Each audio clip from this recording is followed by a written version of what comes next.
Brattleboro Community Television Annual Meeting. I understand we are live right now on BCTV as well as on the Brattleboro Community Television Facebook channel. So hello everybody out there in TV and internet land. My name is Chris Lenoir. I'm the board president here at BCTV, and I want to welcome everybody both watching at home, on their computer, on their TV, and all of the members who came today to be here in the room with us. We appreciate that as well. Want to just acknowledge some of the other board members who are in the room with us to start off here.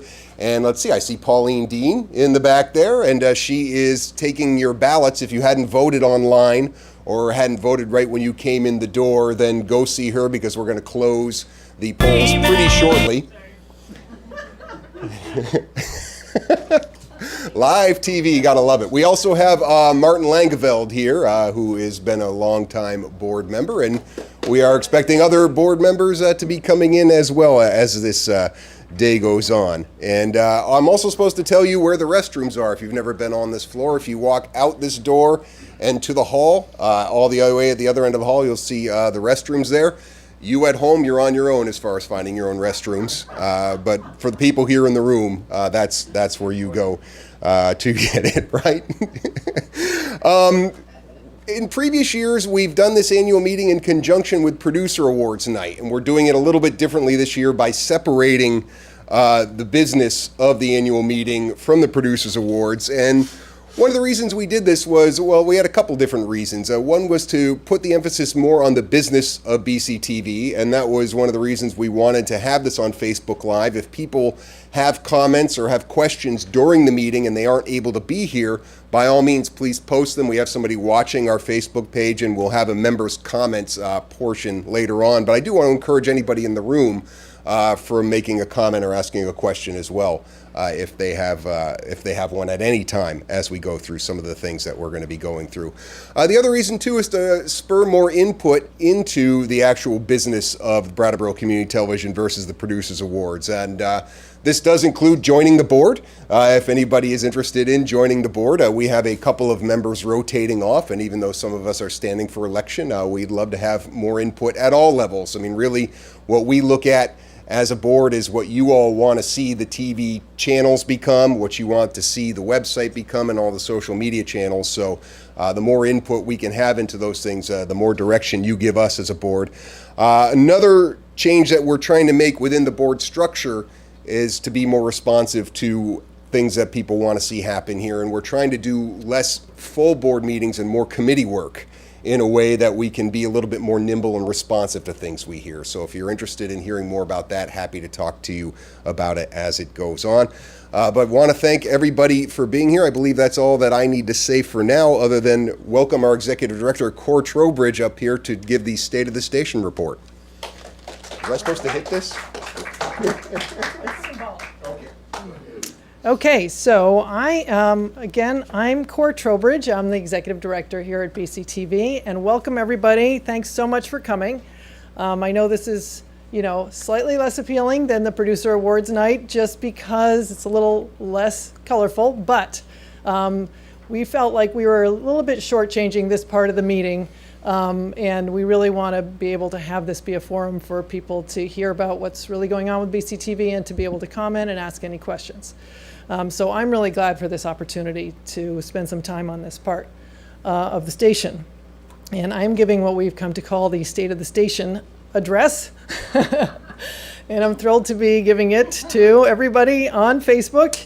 And you are welcome to comment on Twitter as well. And Vlasta is checking those apps as we speak, just in case. The first thing I like to do is acknowledge our staff, many of whom are here in this room, and we took an unprecedented staff photo this year, which almost never gets to happen. And this is all of our full-time and field staff, except for maybe one or two people. And Janice Shalou is here in the front row, and Roland Boyden, production manager in the back, Vlasta Popelka, operations manager in the other back place. And who else is here from staff? That's it. Me? Okay. Anyway, and I also like to acknowledge our IT guy, Tom Woodbury, who helps us when things go wrong that we can't fix. We do have programming sponsors at BCTV from these institutions, and we really couldn't do it without them. And what I wanted to start with today to talk about just externally, what we've been dealing with this year is the renewal of Comcast's Certificate of Public Good. And I know that everybody's eyes roll back in their head when I say CPG, but just briefly, a Certificate of Public Good is what is required by the state of Vermont when a utility, such as a cable company, wants to do business in this state. And that's a set of agreements between the state and that company, and some of them have to do, all of them have to do with the public good, some are consumer protection, and they're all basically in the public interest. And last year, you were talking about when are we going to get HD channels for our shows, and when will I be able to DVR my BCTV shows using the cable guide? To last fall, 2 falls ago, some of the people in this room testified at hearings to go before the Public Service Board in reference to this CPG renewal to say, hey, we really value these local programs and we would like that CPG to include something about protecting local programs and having them get the same, be treated the same as other cable channels. And again, these CPG renewals only happen once every 11 years, so you don't get many opportunities like this. So the state presented testimony and Vermont Access Network presented testimony. In January, the CPG was issued, and amazingly, it included major wins for the public, including that Comcast was going to have to put our channels on the interactive program guide. Again, this is the guide where you're trying to find what's on the channel. You can see here, Channel 9, Steve Harvey, The View, those are programs are all broken out. You can see what they are, but channels 8 and 10 just say local 1 and 2. So you can't go in there and click on Brattleboro Select Board and say, I'd like to record that through the way you do for all the other channels. So that was a really significant win. And they also, the CPG included a 2-year path to HD channels and also other public benefits such as line extensions. So what happened then was Comcast appealed the decision back to the board that made the decision, saying basically that they didn't have the jurisdiction to make that decision. And while that was happening, BCTV and Comcast came to an agreement that we would just suspend the renewal of our individual contract for the time being while this all got worked out. In July, the Public Service Board, which confusingly is now called the Public Utility Commission, upheld their own ruling and said, yes, we do have the authority to make that decision. And almost immediately, Comcast filed an appeal in federal court. So the CPG right now is sort of enforced, not really enforced. So we are in sort of a holding pattern, and we're going to, and gearing up for whatever is coming next. What you can do is sign the petition that's on our blog. This is what the blog post looks like. You just click on there, and there's a link to sign an online petition if you want to show your support to try to have Comcast comply with its contract. So that is basically our external goals. And I hope I didn't go too fast. Sometimes that stuff, you can really go down a rabbit hole, but I'm trying to just give you the overview. But we were busy on that front. And internally, we went back to our strategic goals and priorities. And these were the ones we talked about last year that we figured out were our goals and priorities through our strategic planning process. Content, technological parity, diversifying our producer base and the tools that we offered, and building engagement and awareness of all that BCTV offers. The first thing that we tackled was the new broadcast server. And this was, I have a funny video of the install process, but basically we wanted to, this required a big investment. We'd saved for this for a number of years and required a complete overhaul of the rack, the network, all the stuff that goes with the server, that it connects to it. And here's a funny video of Jeff and Roland installing it. That's the old sound the old server used to make. Hold on 1 second. Wait, hold on one second. Okay. Oh, yeah. Big. What would Terabyte look like in 2006? Let's see. We just put it on the bottom, right? Well, anyway, it's sort of a home movie, but basically it simplifies our workflow a lot, because we used to take, for each file that we created, we used to create 2 files. One HD one that we would upload online so everybody could watch adaptive online, and a standard definition file that we would put on our cable channel, because we have a standard definition channel. So this means right now we just upload one HD file to the server that goes out online as on our channel stream in full HD, and the server simulcasts it basically on the channel in standard definition. This server also enables live streaming directly to the channel. Last year we talked about how instead of going out and using our cable modulator remote drops to do our remote broadcasting, we're now just going over YouTube. And but there was a step in between where we would go from YouTube to a computer to the server, and now this enables us to go live streaming right to the server. So basically the server has IP inputs. For instance, this Facebook Live broadcast that we're doing right now could be going right to that server. So basically just more efficient. It's all IP based and future proofed. So it was a big investment for the station, but it's going to last us a long time. The other thing that we invested in was a new website, or a new website design that was 100% responsive. And I'm just going to show you what that means. So here's the new website. And so it looks like this on your desktop, but it's completely scalable so that you can move it down to your phablet size and your phone size. So this is what it looks like on a phone. So that hero image gets reduced to a single one, and these carousels get reduced to a single one, but everything that's there on the desktop version is also on the mobile version.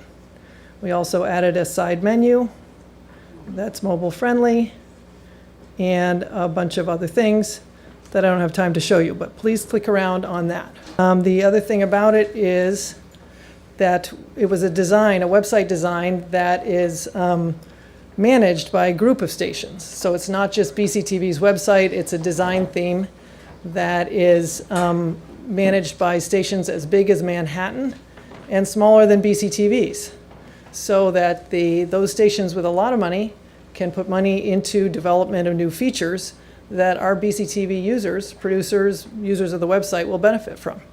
So we're in there, we're contributing, but we're also benefiting from it being a part of a larger project. The other thing we decided to do while we were refreshing our website was take a look at our graphics. This was our logo as of last year. You saw from all those photos, and it's really colorful and was a great image for us for about 10 years. But when we went to put it on the actual channel itself, it was hard to work with. It didn't translate as well without color. And when we took it out of the circle, it became even more kind of many colors that we couldn't really control. So we had a small committee that was trying to develop something that looked techy but friendly, expresses the mission of our community conversation, something that's kind of expresses that we're not just television, or gets away from that sort of old-fashioned idea of what television is, and translate without color. So this is what we came up with, and it looks like a media site, and it's got very sort of media-friendly colors. This is what it looks like without any color, so it translates just as well like that. So we have that now as a watermark on our channels, sort of transparent. We also took the time to, took the opportunity to purchase the URL brattleboro.tv. So a shorter URL, a little bit zippier. It's not the right word, but you know what I mean. And Roland developed some new intros for our programming and new outros, and these are going to go at the beginning, at the end of all of our local programs. I just want to play those for you.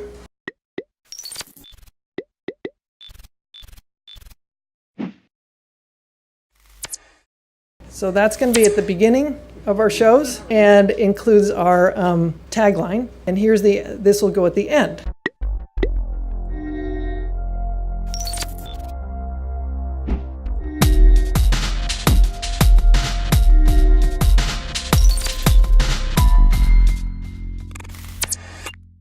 Isn't that great? So we're trying to show that BCTV is on all these different devices and can be seen in all these different ways. You know, again, the awareness, when we were doing our surveying a couple years ago, there was sort of a lack of awareness that we were online, you know, and not only are we online, we're online in all these different ways.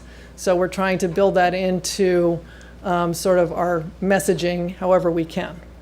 We also got some other new gear. This is a big investment year. We invested in a RoboCam, or a PTZ remote control camera, which means that in a studio setting like this, the director can be controlling the camera with a joystick from the control room.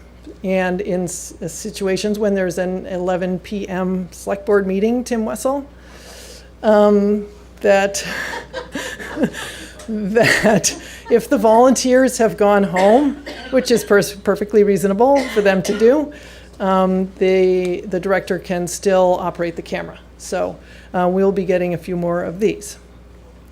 We also invested in a DSLR kit. So this is a camera kit that's popular now, has a different look to it. And here's Roland introducing it to Esler, who's one of our producers and uses it. And here's Nolan, who is, oh, I forgot to mention, our new content manager. And here he is using it in the WKVT Green Mountain Mornings Tonight set in the corner. You can't really tell where he is. But we've filmed that whole news show with the DSLR.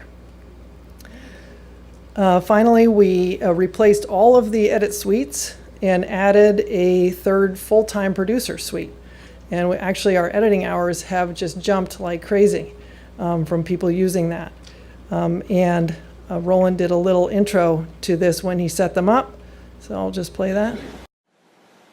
Here we are in BCTV's newly reimagined edit room.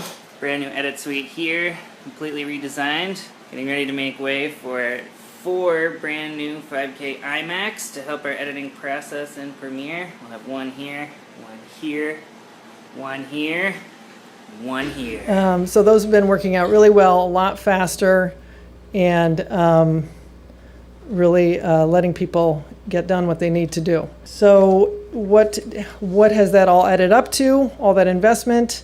Last year, the year that we're talking about, from July 1st last year to June 30th of this year, 1,500 new shows. That's 800 Channel 8 and 600 Channel 10. That's a lot of shows, both up 20% from last year. And that's about 55 local producers doing that work. We also, if you measure it in hours, about 1,200 hours, which is up a little bit from last year. Again, that's a lot of hours of programming.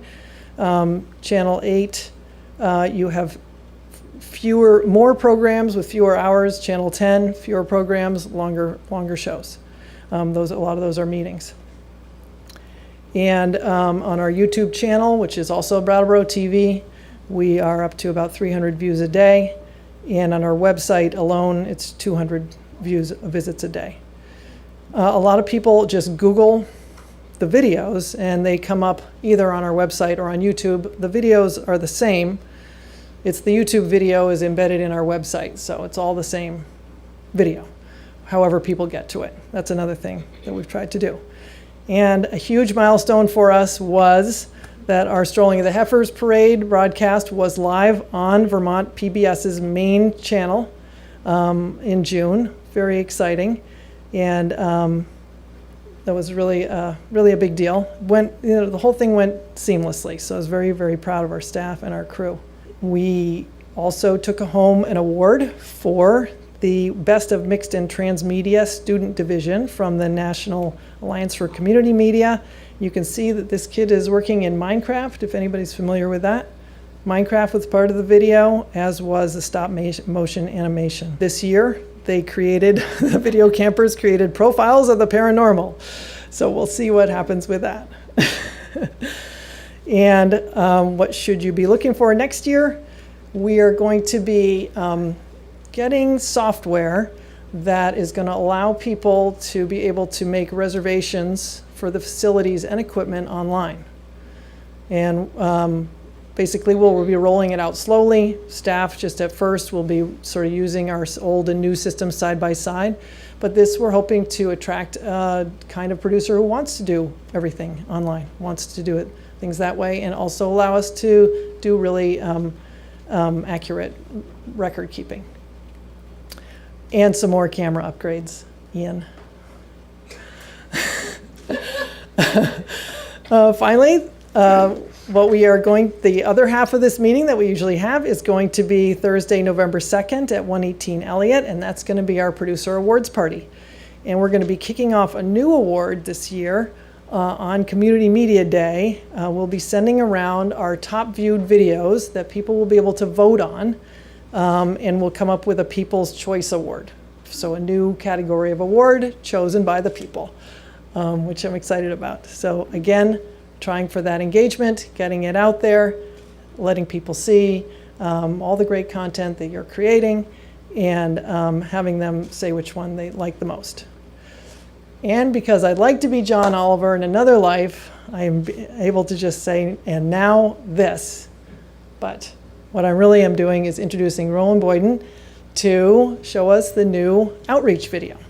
All right, so we have traditionally at these meetings unveiled what we have dubbed our montage, which is a highlight reel of just about everything we've produced.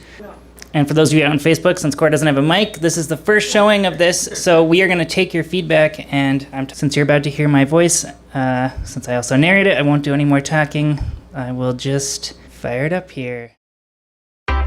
This is the story of BCTV, Brattleboro's very own TV station. That's right, there really is a TV station here in Brattleboro. Surprise! That's our building right there on Main Street next to the library. There's our offices, and to our studio.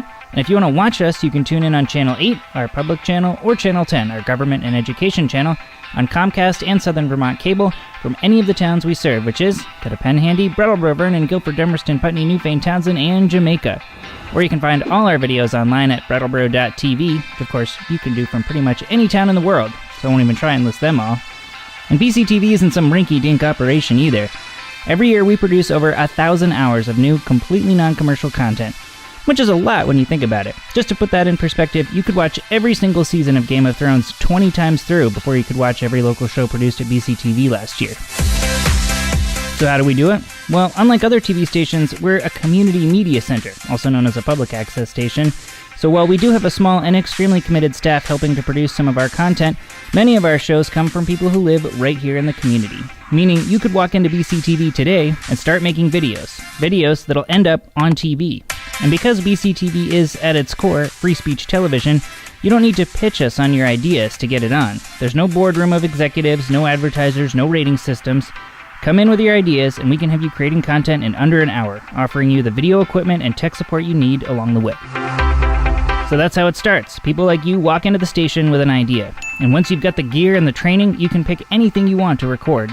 Out in the community, our volunteers record plays, performances, arts content, author talks, lectures, screenings, and more.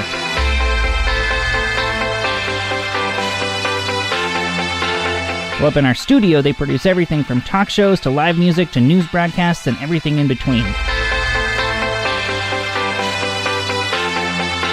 And thanks to BCTV's newest technology, you don't even need a crew to do that. You can be the star of the show out on set while controlling everything with just the click of a mouse. And it's not just individuals. BCTV's wide array of partnerships generate a ton of content. Nonprofits use BCTV to help promote their missions. Academic institutions use BCTV Studio as a satellite classroom for their communications courses. Churches are able to reach all their parishioners, even if they can't make it to church, by broadcasting their services. And in the age of webcasting and teleconferencing, these partnerships aren't limited by geography anymore, as experts, authors, artists, and legislators can join BCTV via webcast from wherever they are. And what about BCTV's best-known programming, our select board meetings? Well, that's how we got our start 40 years ago as the first community station in Vermont. And in an area like this overflowing with civic engagement, BCTV staff covers select board meetings and town meetings in all 8 towns we serve, recording everything from the call to order to the final adjournment, or gavel-to-gavel coverage as we like to call it, providing residents with access to the inner workings of their towns and schools, while allowing boards to document and showcase the work they do on behalf of their communities. And for the area's biggest events, like graduations and parades, BCTV pulls out all the stops, providing live multi-camera coverage, even if it means bringing half our studio downtown with us. So where do you show up in that 1,000 hours? You appear during a public participation at every select board meeting. Is that you on lead vocals at open mic night? Is that you shooting video on your iPhone at your nonprofit's fundraiser? Hey, I know that guy. I bet you know her too, she writes for The Reformer. Hey, that's your old high school teacher. Whoa, did you just see that move? Hey, that's Andy Weir, he wrote The Martian. That's your grandmother's church, doesn't she watch that every Wednesday night? Is that your kid there? They just buried it from downtown! That's our state rep, I didn't know he played guitar. Wow, just listen to her voice. So there you go, just a few of the moments that make up the 1,000 hours of local programming at BCTV. And sure, on their own, some of those moments seem kinda all over the place. Random, quirky, opinionated, and you could argue that's what makes community TV great. But I also think if you pull back for a moment and consider those 1,000 hours as a whole, you'll start to see a larger pattern. It reflects the people who care deeply about this community and want to showcase it, even if it is in 1,000 different ways.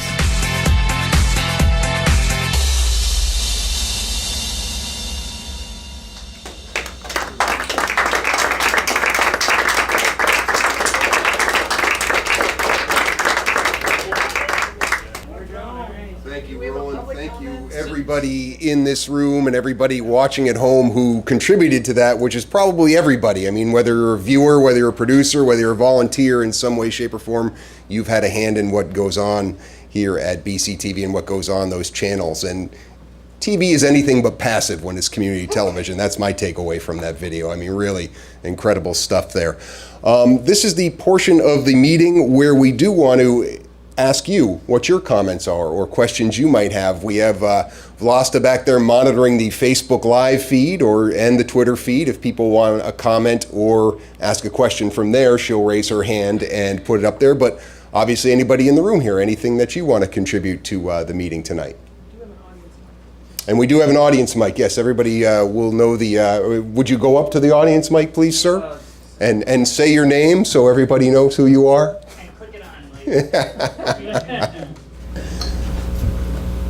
I'm Ian Keel. I'm actually an employee. I just wanted Cor to get up on the DS again.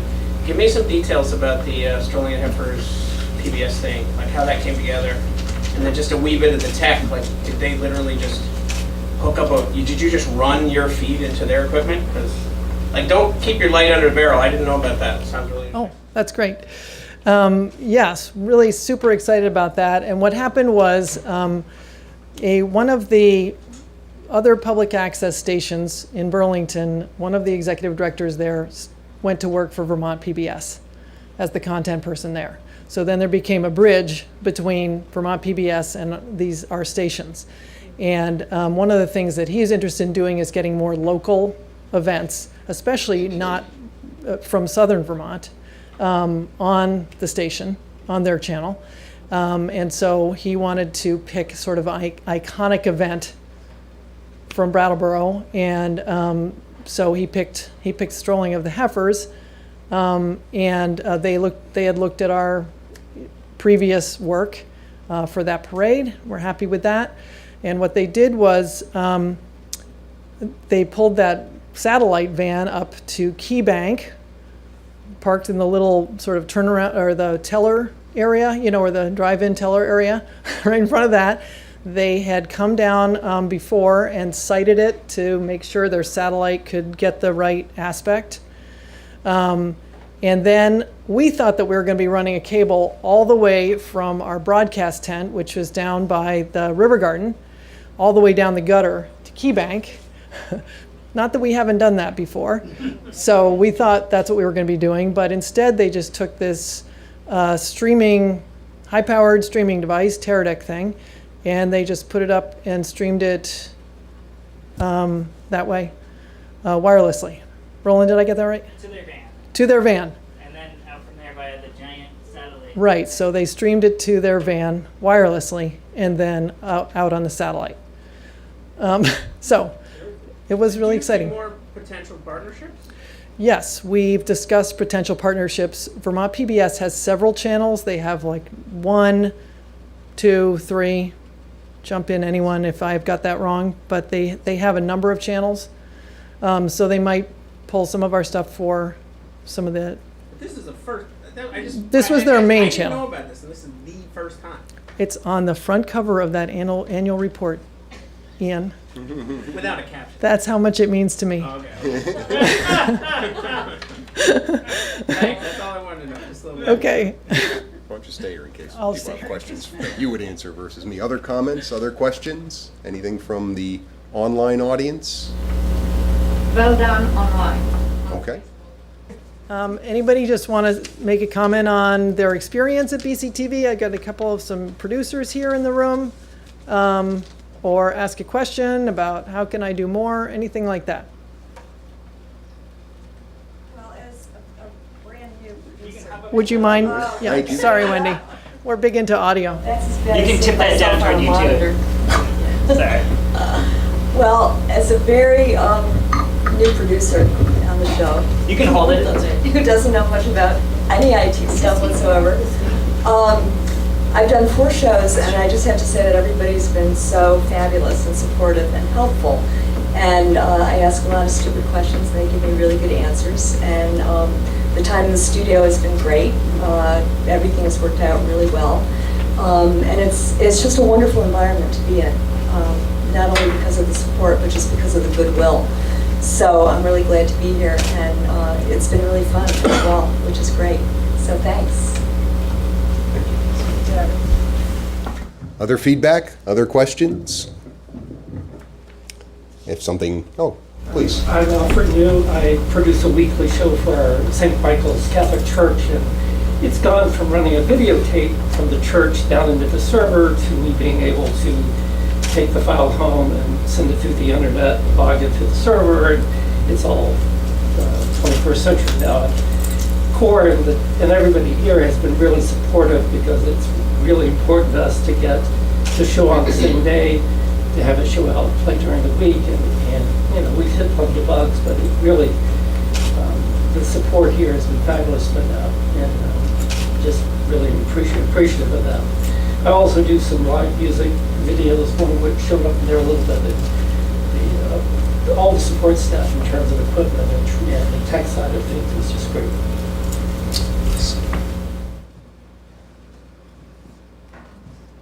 Other comments about shows, things that you'd want to see us focus on in the next year? Okay. Well, we closed the polls at the beginning of the meeting for the 3 people who were standing for election at the board, and that was Pauline Dean in the back of the room, Cassandra Holloway, who's not here, and myself, and happy to say we all got elected. There were no write-in candidates. Thank you to everybody who did it online this year. We actually had a pretty good response of people voting online, and then people who in the room here voted as well, but that seemed to be a pretty effective way to kind of engage more people in the participation process. And as I said before as well, we do have some people transitioning off the board, and Cor is going to acknowledge them, but it's an opportunity if anybody is interested in learning more about being a member of the board here. We have a lot of fun. So anyway, Cor, you want to take over? Well, I am I'm acknowledging that Shanta Lee Evans Crowley is stepping off the board, and she's not here, unfortunately, to hear this, but we have a gift certificate, and Shanta created the series Art Story for the Arts Council of Windham County. with Esler Oreste in December of 2015, and she joined the board in May of 2016 as an appointee. We really benefited from her expertise in marketing, event planning, her involvement in the arts, her involvement in almost everything. And so it was great to have her. And Lynn Barrett also couldn't be here tonight. She is stepping down after three-year terms, and that's part of our term limit built into the board bylaws. So I hope she's not gone forever, but we'll be celebrating her at the producer party on November 2nd. She's going to be able to make it then. We really can't do, you can't have an organization without a board of directors, and we've been really fortunate to have people cycle on and off the board who are dedicated, have something to give, and we really couldn't do it without you. So if anybody is interested in joining, their places come open. It's a great group, and we do have a good time. So that's it for that part. And unless there's, yeah, Tim? Is there still pizza? Is there still pizza at the board? Yes, there is. Tim Wessel is a former board member who instituted that we will serve pizza at the meeting. There was a pizza czar assigned for that. Anyway. Thank you so much for coming. If there isn't anything else, we can adjourn this part of the meeting, but Vlasta says... I have 2 new comments. Appreciate court support as I get ready for my first show from Marty Cohn, who is producer, who creates... Marty Cohn, who is the producer of, was the producer of Safe Store Matters, now is the producer of Grace Cottage Healthcare Matters, and coming up with his new series, Rotary Cares, said he really appreciates everything at BCTV. Well, we appreciate you too, Marty. And second comment is Roland and Vlasta are great assets to BCTV. And the second comment is Roland and Vlasta are great assets to BCTV. Yes. And I didn't make clear enough, you saw a ton of pictures of Jeff Mastriani tonight as the content manager. He was here for 5 years and did a great job and left in July for a different type of job. And we had 4 fantastic candidates to replace him and chose Nolan Edgar, who is has been a volunteer for BCTV since he was 16. And he's doing a great job, doing really well. He had to, at the last minute, go cover the Dummerston Select Board meeting, or he would have been here, and he created that slideshow that you watched tonight. So I neglected to spell that out earlier, and you'll be seeing a lot more of him in the future. Thanks so much, everybody. And thank you to our Facebook viewers.